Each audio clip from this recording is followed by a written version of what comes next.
Hello, I'm Ryan Cook, and this is Civic Tech Chat, a podcast about the civic technology movement. We seek to harness the power technology has to improve the delivery of public services to people everywhere.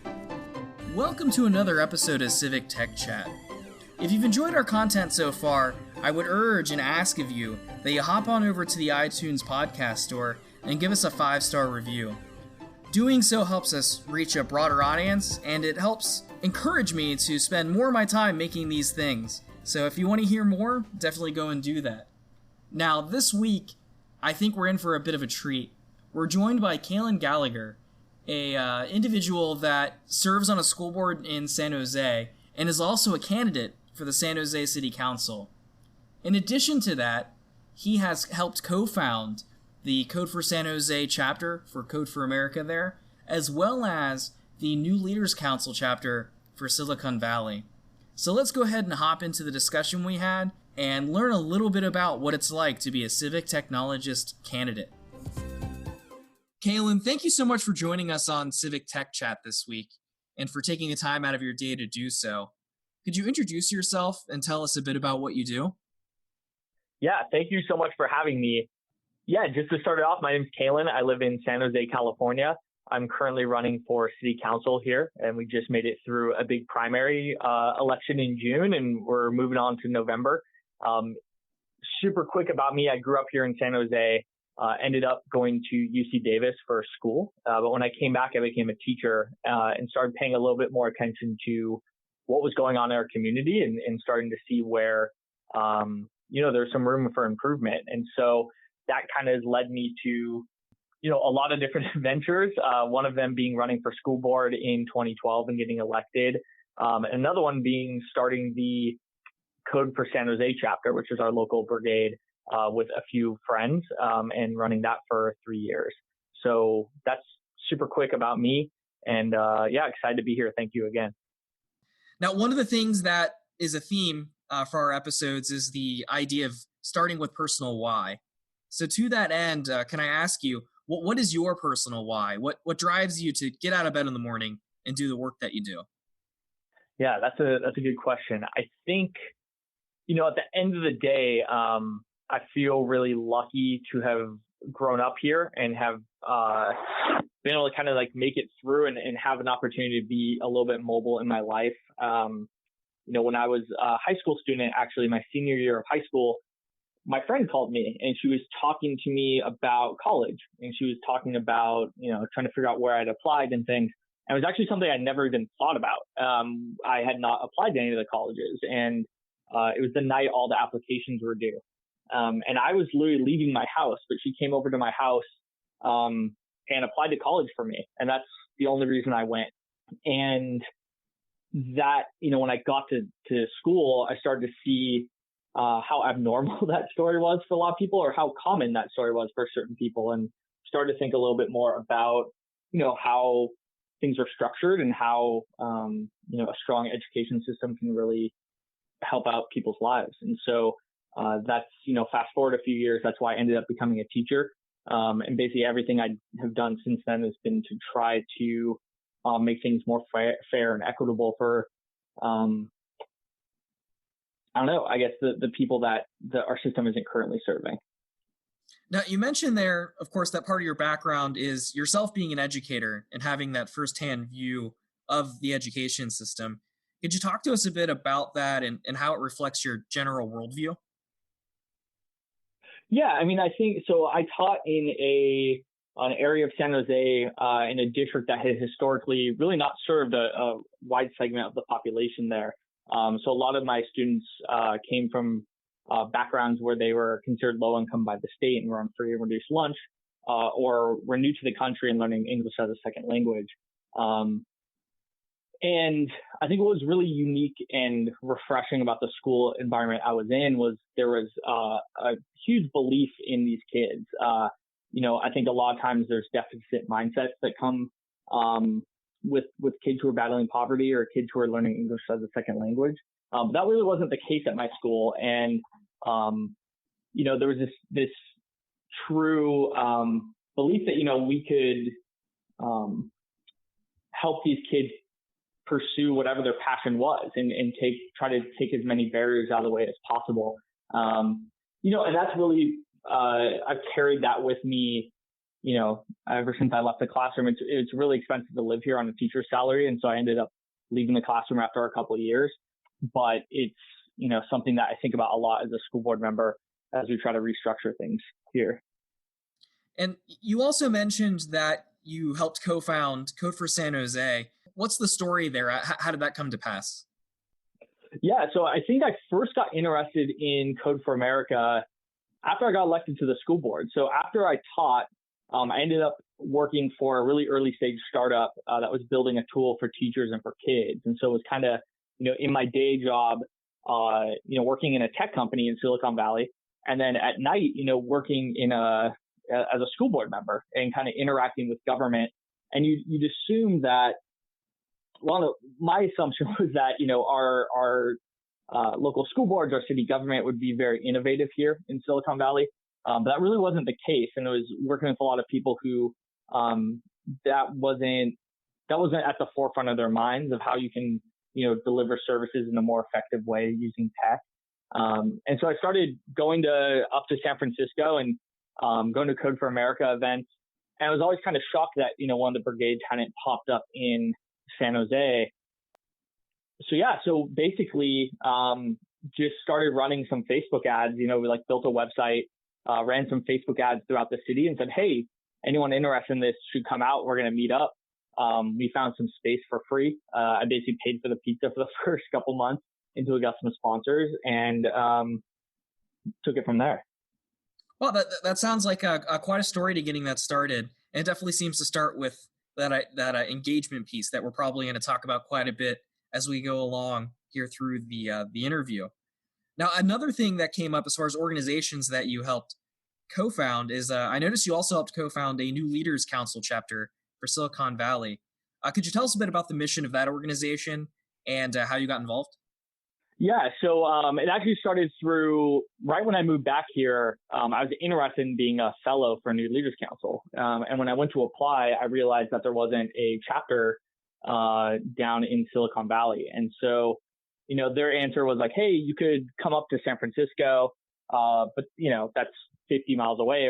I don't really feel a connection to that city. And they were actually looking for people to start the local chapter here. And so me and a couple other people got together and said, okay, well, what would it take?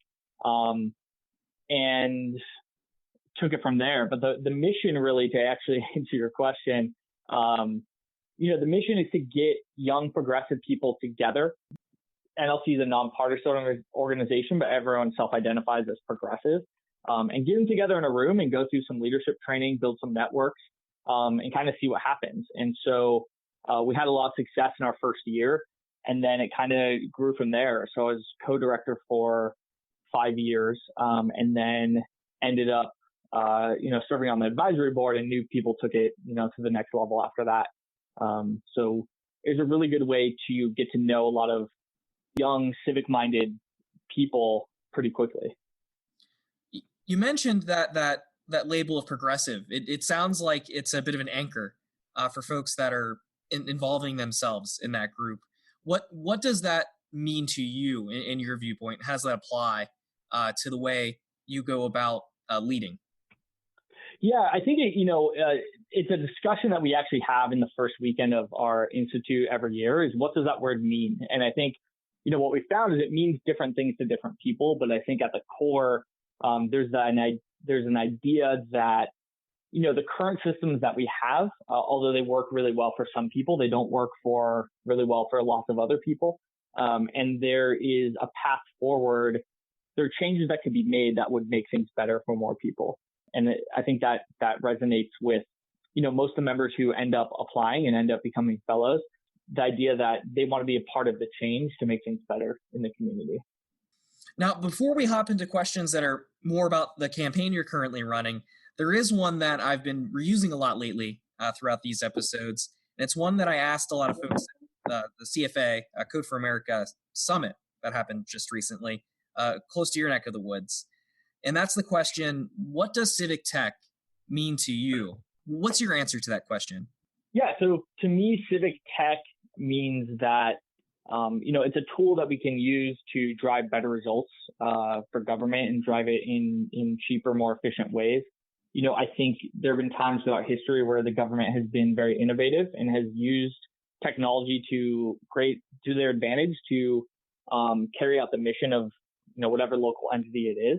And there's been times that it hasn't. And I think we're in one of those troughs right now where I can wake up in the morning, I can press a button on my phone, and something will get delivered to me within 2 hours. If I want to fill out a permit to put an extension on my house or to get a new garbage can because mine broke, it might take weeks. And so how do we continue to revamp and revitalize local government so that it's effective and that more people are benefiting from the services? Now, I'd like to go ahead and have a shift gears and let's talk a little bit about your campaign for the San Jose City Council there. So in a similar spirit to how we started this interview, the face of it is a pretty basic question, but it probably has a deeper meaning for you. And that's simply, why did you decide to run for the city council? Yeah, so I think a big part of it is, I grew up here in San Jose. It was a really good place to grow up, right? It's, my parents, we didn't have a ton of money. My dad was a mechanic at the airport. My mom stayed home and took care of the kids. But we had access to really good schools and good parks, a lot of hiking trails and just different things that made it a really good place to live. San Jose has changed a lot since then. The whole Silicon Valley economy is great, but it also produces challenges that, go to make it, I don't know, I guess the challenges are, it creates jobs, but it also makes it harder to live here, right? We're in a gigantic housing crisis. A lot of families are spending, 3 hours to work and back every single day just to, put food on the table. And I think it's, we need some more leadership at City Hall to help, make this valley continue to thrive in the way that it has been the last, 20 years. What I'm hearing from you there are some things that sound like they're starting to hint at some core values that make up who you are. If you were to name some of those, what would those be? And what importance do they have for your ability to lead? Yeah, I mean, I think one of my core values, I guess, as a elected official has always been to be a problem solver, right? There's always different things coming at people in whatever system you're in, right? As a school board member, it's often about, results for kids and how are we doing. But I think it's important to, start there, not being super dogmatic about one thing or the other, but, looking at the set of problems and driving the change that's necessary. I think the other core value is being, community driven. I think too many times our elected officials get into office and then they go sit in some office downtown all day instead of being out in the community. I don't think you can make real change there. And I think the third is just independence, right? I think it's interesting to watch politics now with all the, special interest money that comes into play and all the different political action committees that are, throwing money at people left and right.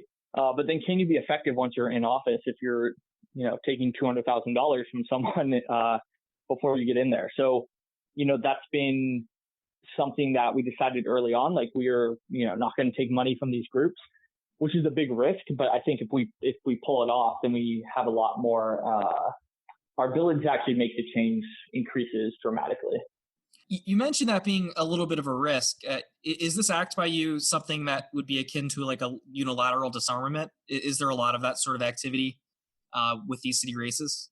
Yeah, I mean, I think it is, right? There's, we're able through, a lot of phone calls and a lot of, pestering people and that kind of thing to be able to raise, a decent amount of money from a lot of people. But we didn't have the big money that was getting spent on some of our opponents. And so I think we got outspent 7-1 in the primary, but only came a couple hundred votes behind our competitor now. Yeah, and so it's tough when, some special interest groups are sending mailers to the entire district every day for 20 days straight.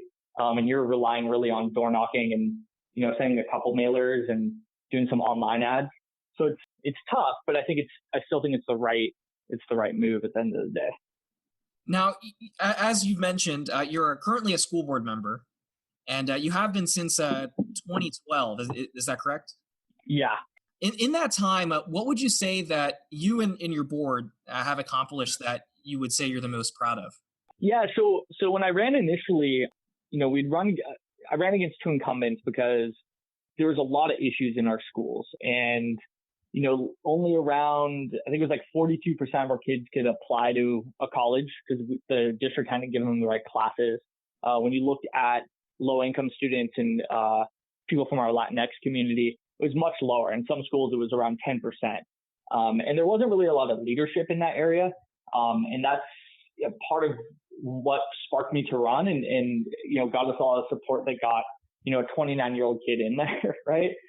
And I think the big accomplishments kind of go to that piece of, what tools do kids have when they leave high school that can propel them into the future, right? So some kids are going to want to go straight to a 4-year school. Awesome. Let's make sure that they're prepared for that. Some kids are going to want to go to a 2-year community college and then transfer out. And others are going to want to go straight to a career or go straight into, the workforce or get a certificate or whatever it is. And so, those numbers have shot up dramatically. And, it's not like I think we did anything that magical. I think it's just funneling the resources in the right direction. And then secondly, when I got elected, we're this school district that's like right in the heart of Silicon Valley, but we only had one computer for every 93 kids. And so, these kids were coming in, with cell phones and computers at home and all this stuff, and then going back into a classroom that felt it was like in 1910. And, we've, built out pilots and gone towards a direction where kids have devices in the classroom so they can learn in more modern ways. I think that's been something that the community really wanted to see and we've been able to pull off. And you alluded to this a bit a moment ago, but you did have a rather impressive showing in the first round of that general election on, I believe it was June 5th, placing second with 30.5% of the vote, which I believe was only 1.5 points shy of the top vote getter. What would you attribute that success to, with you being kind of a newcomer to the city electoral process, but still managing to get that kind of vote count? Yeah, I think it's a couple things, right? Like, I think there's definitely a piece of, we've been, and I use we a lot, but I guess, but there's a group of us who have been using my position on the school board to drive change for the last 6 years, right? And we've been able to do a lot of that. So we have a pretty solid base of people who, have been part of that change.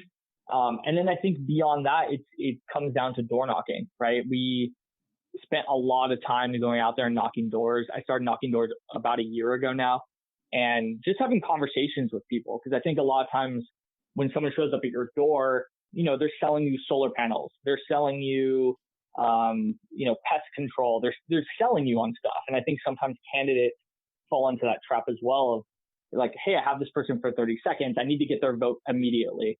But we try to take a different approach. And I never actually asked for a vote. I'd always just ask what people, the changes they want to see, and start to like build real, authentic connections that I hoped would lead to votes in the long run. And if it didn't, great, I made a new friend, right? So I think those two things really helped get us through. And then, the financial support of friends, right? We raised $50,000 from about 500 donors. So that's, $100 a person on average. And a lot of people stepped up and were able to, make some stretch donations that helped us, pay for flyers and pizza and all that kind of stuff. Now, to give folks an idea of scale, especially with your own personal involvement with door knocking, do you know roughly how many doors you've yourself had to knock on, as well as, I guess, maybe the bigger pool of your whole team? The district I'm running in has around 100,000 people. About 47,000 are registered to vote across like 30,000 households. And then you obviously like narrow that down a bit based on voting patterns. Like there's some people who registered to vote who literally, haven't voted in 30 years. So at the end of the election, you're probably not knocking that person's door. But we did a lot, and it was basically going out every day, going out on weekends for like 10 hours. Whether it was pouring rain or 110 degrees outside, we were out there. And I think it helped at the end of the day. I agree. That definitely does. That face-to-face interaction is powerful for the electoral process there. One of the highlighted priorities I noticed from your campaign materials seems to emphasize a focus on improving education. for the city there. What are some things that you would like to do in support of that aim? Yeah, so I think well, before I answer that, the way we ended up getting that list was I kind of did the lean startup method, right? Of just going out and listening to people and kind of building the list from there. I think what was interesting is as we went out, I had like a preconceived notion of what the top issues might be for people. And a lot of times that overlapped quite a bit, but there's some things that popped up that, you wouldn't have thought of otherwise. And so one of the top things people talk about is their kids' schools, right? Which makes sense. Even though you're not running for a school board, they're very concerned about, are my kids getting the best education, right? And one of the biggest blockers to that in the Valley is the cost of housing, right? So we're now, depending on the list, we're, in the top 5 most expensive places to live in the country.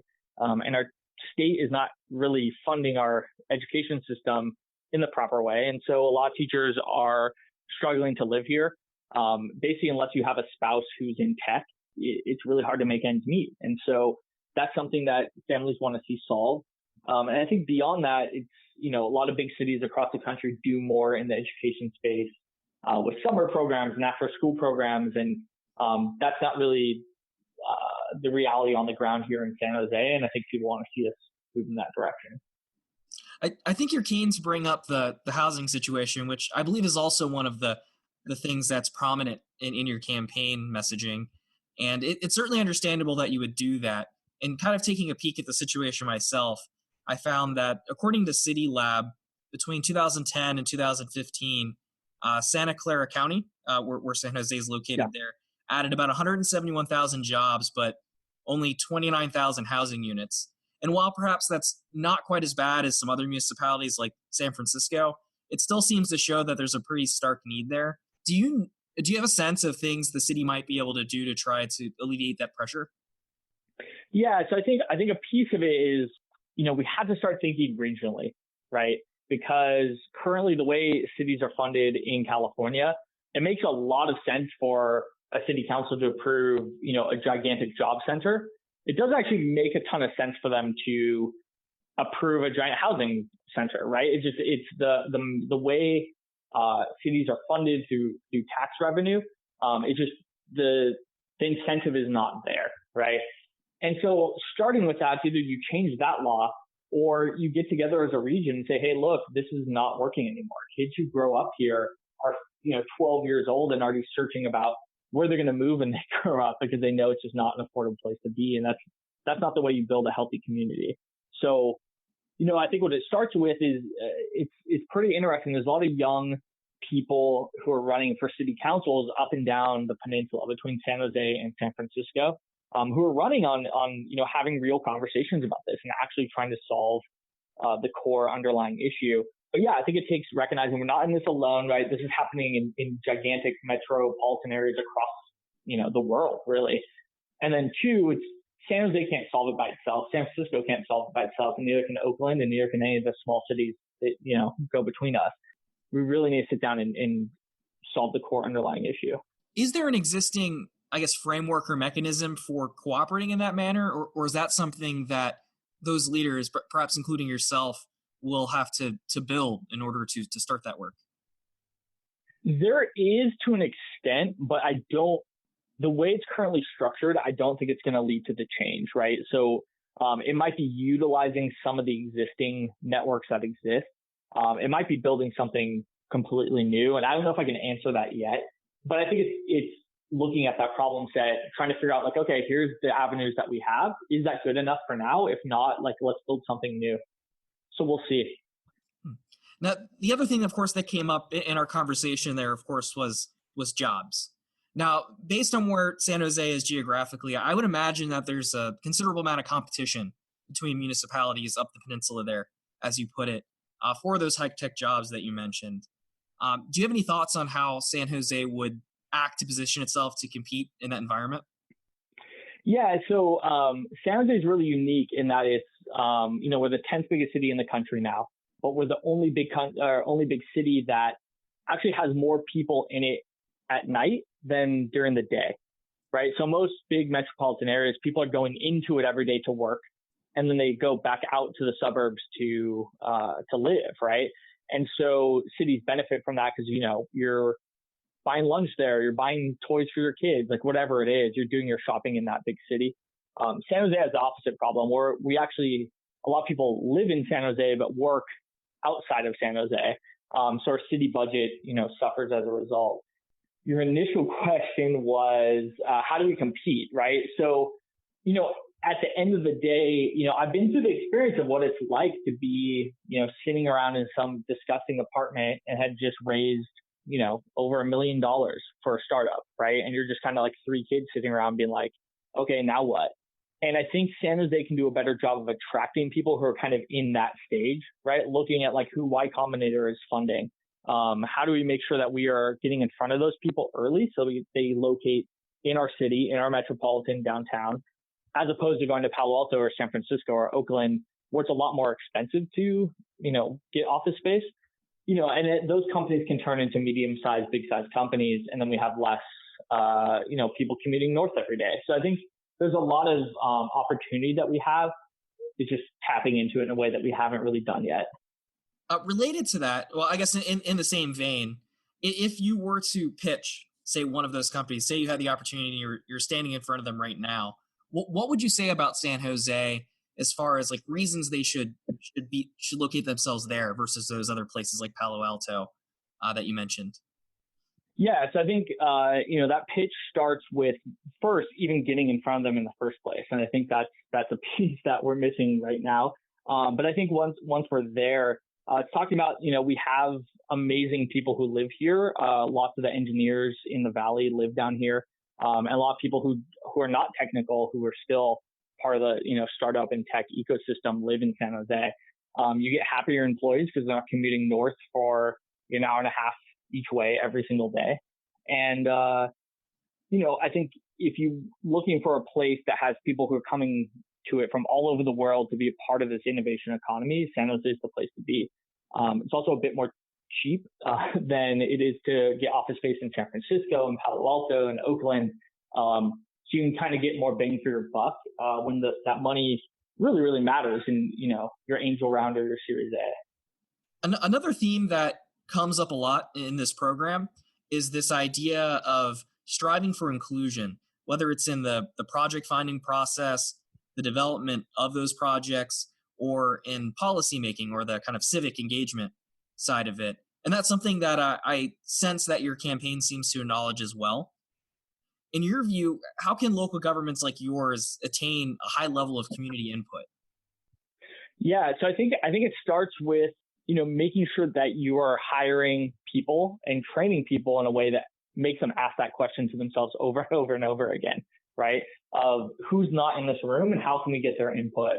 From there, I think it's actually not that complicated, right? Like, I think a lot of it is just, spend a weekend, go knocking doors, go talk to some real people, and trying to break down those barriers. Because I think if we're building, a civic tech movement that is not inclusive of the community, then we're not really achieving the goals of what we're setting out to do. So I think government's the exact same. It's how do you get more voices in the room? How you show that you're open to feedback and that you value and build things based on that feedback. That last statement there really resonates with me. And as a follow-up question, I'm going to go ahead and do some fourth wall breaking for the listeners. Yeah. Yesterday, I was interviewing Open Savannah, a panel there, and this will be an episode that will come out next week, so after they listen to this one. But one of the themes that came up had to do with a sense that at times it was something that one could sense that the government in question either wanted you to come to a particular public forum or they were just sort of doing it because they had to. Is that something that you've observed yourself? And if so, I guess like what sort of things drive that? And maybe are there ways to try to make it so that all of them seem to have that government interest as far as in that community input? Yeah, I think I've definitely seen that. There's most people working in city government and school districts, like they're really good people, right? They're trying to do really big things with a very small amount of resources and a very limited amount of time. And sometimes that can, if you're not training people in the right way, if you're not valuing feedback in the right way, people just see it as a checkbox and like, oh yeah, we held a forum and we ran an article or we ran a newspaper ad in this obscure paper that no one reads. Therefore, people had noticed about it, right? That's very different than actively going out and investing the resources and the time to actually get the real feedback that you want, right? And that's, we passed a big school bond for our district in 2016. I think the advice we got from some like professionals was, yeah, just like have a couple meetings. Some parents might show up and talk about some stuff, and then we'll submit the plans. But our board really said like, no, we actually don't want to do that. It might delay projects a bit, but we want to go out and like actually genuinely understand what people care about, right? And we want to have panels with students. We want to do surveys, and sometimes that push from the top is what it takes because it's not cheap to do, right? So do you have leaders who value that, and then put money where their mouth is to make sure it actually happens? Yeah, it sounds a bit like the I guess like human-centered version of policy making, if you will. Yeah, exactly. Now, I'd like to go ahead and step a bit into some conversation about the experience of being a candidate as opposed to like the issues of the campaign itself.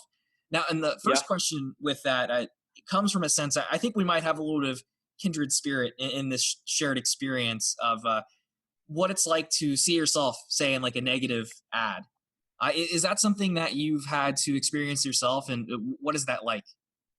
Yeah, so part of running for office, at certain levels means that some people are going to attack you, right? And if there's special interests that you won't take money from or whatever it is, it's very likely that they're going to dig up some dirt on you and do some Google searches or whatever it is and run some mailers about it. And so for me, I think, I think the stuff that in our election, basically there was like a poll that went out, right? And I don't know if it was a real poll or a fake poll, but they're like alleging all this stuff that wasn't true. And so, basically it was like playing that recording with friends, kind of laughing about it, and then not letting it distract you, right? Because what they want you to do is kind of go off the deep end and stop knocking doors. But if if a tax flyer shows up in your mailbox and you go out and knock twice as many doors that day, they lose. So I don't know, just trying to have a thick skin, trying to laugh about it, and then sticking to the plan. That makes a lot of sense. I think you're absolutely right that a lot of the aim of those things is to distract the candidate themselves as much as it is to convince folks that you're somehow bad for them. Yeah. And one thing I think is kind of funny, at least with what I've observed with some of these types of ads, is that they oftentimes, in the attempt to say how horrible the things you're going to do are, seem to like inflate like the power one has. They tend to give one this idea that this person is incredibly powerful and they're going to do bad things to your life. Is that something you've observed a bit yourself as well? It'll be interesting because, I think where most of the attacks are going to come probably is in the next like 60 days. So I'm not sure yet. I'm not sure. I'm going to have to get back to you on that one. Okay. Well, I'll definitely circle back with you on that. I'm very curious to see what your experience ends up being. In a similar vein with these other questions, what would you say is the thing that has surprised you most about being a candidate and the thing that surprised you least? Well, I think the thing that's always actually surprising to me is like when you go and knock someone's door, that they might actually be willing to talk to you, right? Because it's, you go to someone's house on a weekend at 10 a.m. and they're in their pajamas. You just assume they're going to hate you when you knock the door. And I think that fear is what keeps a lot of people from actually, doing it in the first place. But, you occasionally get people who are really, really upset. But usually people really appreciate that you're there and that you're spending the time to go and like gather input. So that's always surprising to me. The thing that's not surprising, I think, is just how much, how much there are people with a lot of money who want to dictate where things go. How prevalent that is and how offended they are if you, don't take their money or see things in a different way than they do. So unfortunately, that's just not surprising in this day and age. and it's definitely prevalent in our city council race and beyond. Now, the audience here of Civic Tech Chat is, as you might imagine, choosing to listen to a civic technology podcast. They're rather civically minded and likely civically engaged, whether they're in San Jose with you or in other parts of this country or the world, for that matter. If they're sitting here listening and saying, you know what, Kalen is exactly the sort of person I want to see elected to public office, I want to find a way to help. What ways should they kind of raise their hand and try to assist you? And what sort of help could they provide? Yeah, thank you. Well, I always point to three things, right? Like, I think if someone is local and wants to come out and, knock on 50 doors some weekend, to definitely just reach out and let us know, or sign up on the website, because that's really, really effective. I think outside of that, we're, trying to run a community fund campaign, and contributions always help, whether it's, $3 or $600, which is the max. Those types of donations, I think, help show the community that we have real support behind us, and also help pay for all the, expensive things there are to do. And then lastly is just, phone banking, right? It's interesting because no one actually answers their phones anymore. And so a lot of times you're just calling and leaving messages, but, doing 20 of those or doing 50 of those can really, really help out come election day. So I'd say those are the top three things.